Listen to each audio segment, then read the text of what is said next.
dando a sua serva mais fiel a dignidade de sua mãe. Mãe de Deus. Leitura no livro dos Números.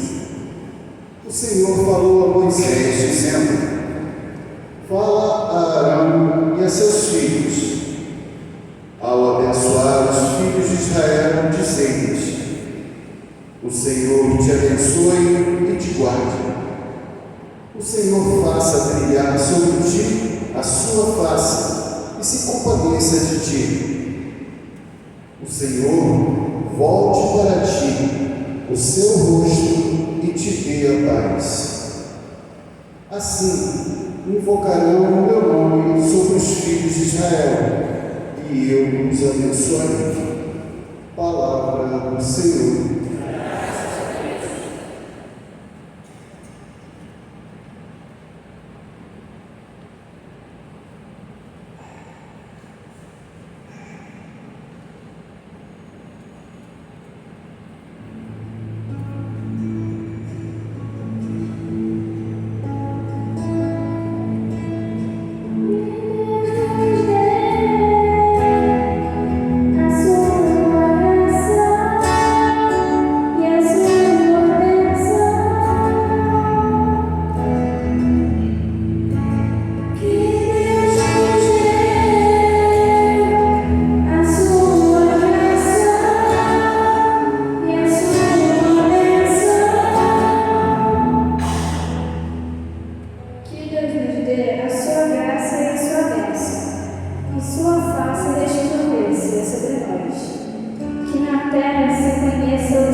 Leitura da Carta de São Paulo aos Gálatas. Irmãos, quando se completou o tempo previsto, Deus enviou o seu Filho, nascido de uma mulher, nascido sujeito à lei, a fim de resgatar os que eram sujeitos à lei, e para que todos recebessem a filiação adotiva. E porque sois filhos, Deus enviou aos nossos corações o Espírito do seu Filho, que clama: Abá, ó Pai. Assim, já não és escravo, mas filho. E se és filho, és também vermelho, tudo isso por graça de Deus. Palavra do Senhor.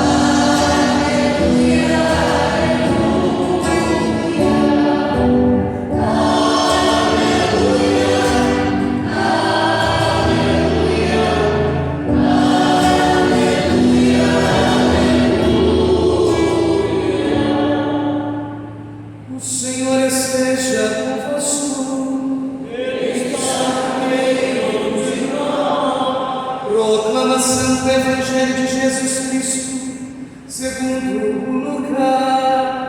Glória a vós, Senhor. Naquele tempo, os pastores foram às pressas a Belém e encontraram Maria e José e o recém-nascido deitado na manjedoura. Tendo visto, contaram o que lhes fora dito sobre o menino.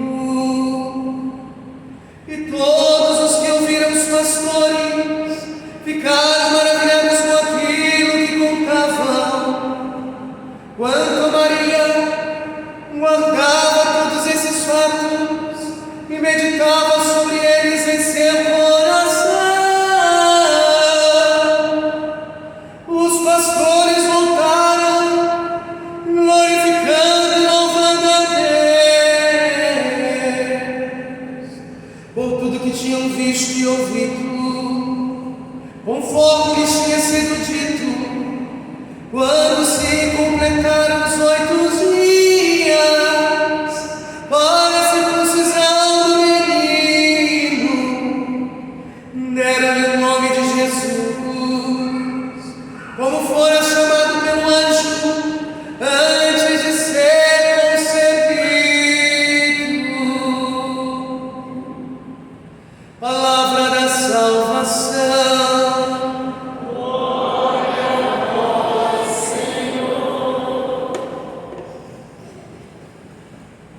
Nós homens somos passageiros, todos nós. A igreja é perene e eterna. Trago isso para pensarmos que a igreja já existe muito antes de nós existirmos. A igreja já existe muito antes do nosso país existir. A igreja existe fundamentada sobre Pedro.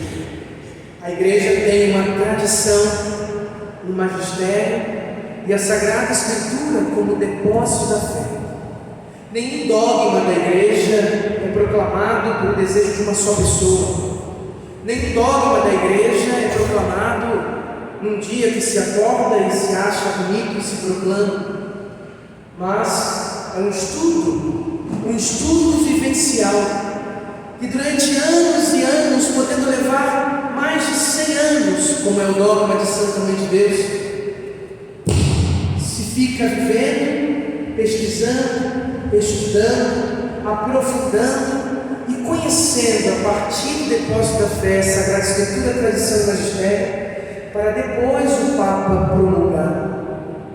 Quando o Santo Padre, o Papa, promulga o dogma de fé, um dogma de fé que seja, ou quando ele não diz não a um dogma que se estão vivendo, já por trás anos de estudos, muitas pessoas que aprofundaram, que olharam, que estudaram.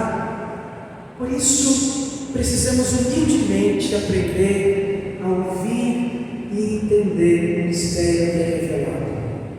Às vezes, arvoramos a querer logo criticar um dogma da igreja, arvoramos a querer logo criticar uma decisão do Santo Padre, uma escolha que a igreja faz. Mas nenhuma escolha da igreja se faz sem a ação do Espírito Santo. Nenhuma escolha da igreja se faz sem o estudo, sem olhar. Até mesmo a escolha de párocos, vigários, até mesmo a escolha de paróquia ou não, de erigir uma paróquia ou de diminuir uma paróquia, tudo isso leva estudo que envolve outras pessoas. Nunca é uma pessoa só que toma decisão, mas por trás de uma decisão existe ali um estudo, um olhar, uma oração, uma abertura para se ver de fato qual é a vontade de Deus, para tentar entender qual é a vontade de Deus. E às vezes a gente, sem humildade, acaba criticando o Papa, acaba criticando o bispo, acaba criticando o padre, acaba criticando as pessoas, porque achamos que temos uma visão mais ampla, que sabemos mais, que conhecemos mais, porque achamos que temos capacidade e condição de dizer a todo um processo espiritual, a todo um processo de pessoas, de organização, de que nós realmente sabemos mais. E muitas pessoas hoje se arvoram a querer dizer que Nossa Senhora não é a Mãe de Deus.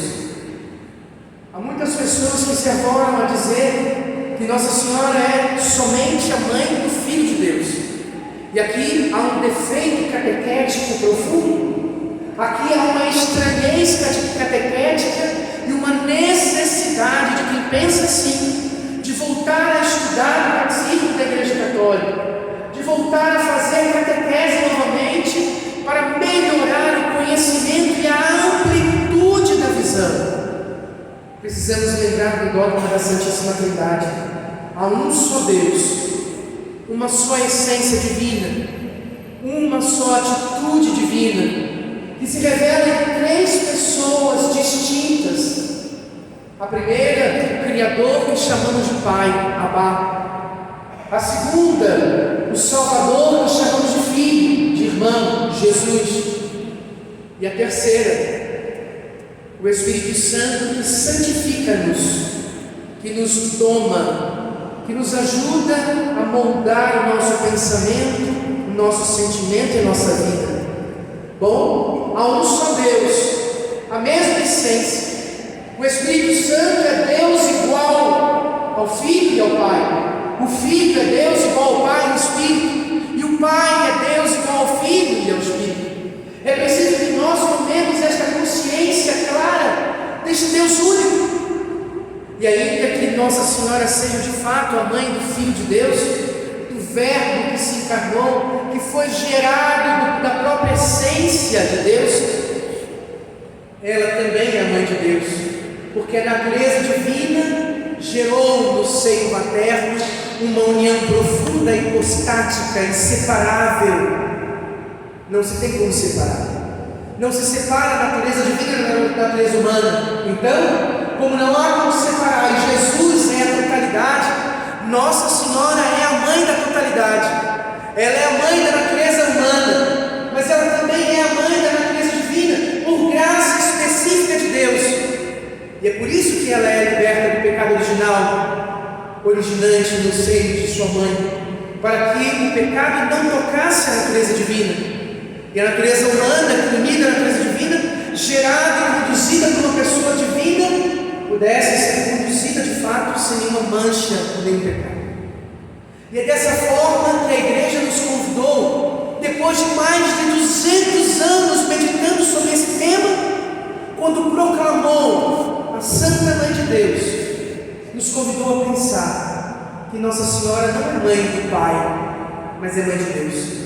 Que Nossa Senhora não é mãe do Criador, mas é mãe do Salvador, que é Deus, igual ao Pai em tudo, e que se fez igual a nós também em tudo, exceto no pecado. Isso precisa ficar bem claro na catequese de nossas cabeças, porque há muitas pessoas arvoradas, muitas pessoas que não entendem, mas que se acham mais sábias, com conhecimento maior, e começam a se arvorar, a escolher e a falar sem conhecer. Diante dessa abertura de conhecimento da Santa Mãe de Deus, precisamos agora passar pela liturgia, que nos faz pensar de que Arão foi usado por Deus para trazer céu, para que esta bênção traduzida e dita a Moisés, que pudesse ser passado de pai para filho. Moisés fala a Arão, para que ele fale com seus filhos e os seus filhos por em diante. E que bênção é essa? O Senhor te abençoe e te guarde. O Senhor faça brilhar sobre ti a sua face, se compadeça de ti. O Senhor volte para ti o seu rosto e te dê a paz. Essa é a bênção dos filhos de Israel. Não é o credo, porque o credo dos filhos de Israel é: meu pai era um rei errante que saiu do Egito de mão erguida, e etc. Mas essa é a bênção que Arão passou dos seus filhos e os filhos dos seus filhos em todo o tempo. Uma bênção que protegesse o povo de Israel. Nós pertencemos ao novo povo de Israel, que a igreja nos chama novo carrado Israel, novo povo de Israel. E a bênção de Arão chegou até nós, mas na plenitude dos tempos quis Deus nos abençoar de forma extraordinária. E Ele então fez com que seu Filho assumisse a nossa humanidade no seio original de uma mulher, nascido sujeito à lei, nascido para resgatar a todos os que estavam à lei. Jesus é a bênção extraordinária de Deus para nós. É a bênção que mostra a face e a graça de sermos guardados pelo Senhor. É a bênção que brilha sobre nós, ilumina quem nós somos. É a bênção daquele que se compadece e quer nos salvar, nos libertar, nos curar, nos redimir e nos transformar. E é Ele quem nos traz a paz, para que o nosso rosto sempre se volte para o Senhor. E ao voltar para o Senhor, sejamos sal da terra que nos ilumina. Se Jesus é a bênção para nós, Ele é de fato. Ele é a bênção porque nele nos tornamos filhos adotivos. Porque nele podemos clamar ao Pai: Abá, Paizinho querido e amado, já não sois mais só meu Criador, e eu já não sou só sua criatura, mas sou filho vosso e filho amado, que a preço de sangue e de carne destes ao Filho que é Deus a missão de me salvar e de me redimir. Sou herdeiro de um reino eterno. Recebi uma bênção que não tem fim, da nova e eterna aliança feita no sangue do Cordeiro. Uma bênção que me leva para a eternidade, que me abre a porta do paraíso e que me faz contemplar o quanto Deus é amor e o quanto eu preciso ser gerado nesse amor para ser amor no meio das pessoas. E é dessa forma que também olhamos na manjedoura, como os pastores que ouviram os anjos falarem tantas coisas de Jesus, como aqueles que estavam ali adorando Jesus na manjedoura, que ouviram falar tantas maravilhas de Jesus, como aqueles que levaram Jesus e deram nome a Ele depois da circuncisão, encontrando com Simeão e Ana, com os profetas que ensinaram tantas coisas. Que mistério extraordinário de amor! Que beleza é proclamarmos hoje o dogma da Santa Mãe de Deus e sabermos que Deus assumiu a nossa humanidade de forma extraordinária, e uma vez unido, não separando mais, levando a nossa humanidade ao seio da Trindade, e é uma participação mística e extraordinária da bondade de Deus para cada um de nós. Queridos irmãos e irmãs, não há motivo para sermos tristes, não há motivos para brigarmos, não há motivos para sermos frustrados, não há motivos para sermos os últimos, mas existem milhões de motivos extraordinários e eternos para sermos felizes, para sermos realizados, para vivermos o amor, para aprendermos a unidade, para aprendermos a amar os nossos irmãos com um jeito diferente de ser que eles são. Há motivos para olharmos para o céu e nos alegrarmos, sedentos desse amor, e dizer: misericórdia, como é bom contemplar esse amor extraordinário e incontável que Deus tem por nós. Ao celebrar a Santa Mãe de Deus, a menina mulher que disse sim ao projeto do Senhor, peçamos a graça de vivermos de maneira nova esse olhar eterno que nós temos para todo o mistério salvador, para todo o mistério de redenção, para todo o mistério do amor de Deus por cada um de nós. Bebamos essa fonte, vejamos esta face e nos sintamos extremamente abençoados, porque Ele nos amou primeiro e nos deu a vida e a vida em plenitude.